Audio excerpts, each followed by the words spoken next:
ఉంది. దుష్టుడు మానమునందుట నాకు సంతోషము కలుగునా అంటున్నాడు. నిజమే, ఈ తండ్రి ప్రేమ.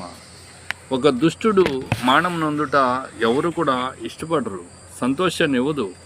మరైతే ఆ దుష్టుడు ఏం చేయాలంటే తన ప్రవర్తనను దిద్దుకుని మరి దేవుని వైపు రావటమే దేవునికి చాలా ఇష్టమైనటువంటి కార్యం అండి.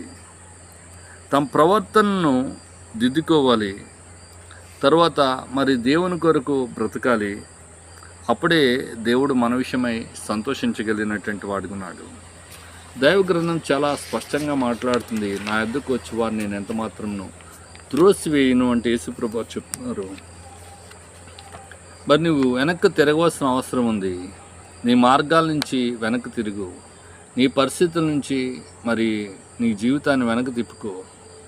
ఇప్పుడు కూడా నువ్వు గమనించినట్లయితే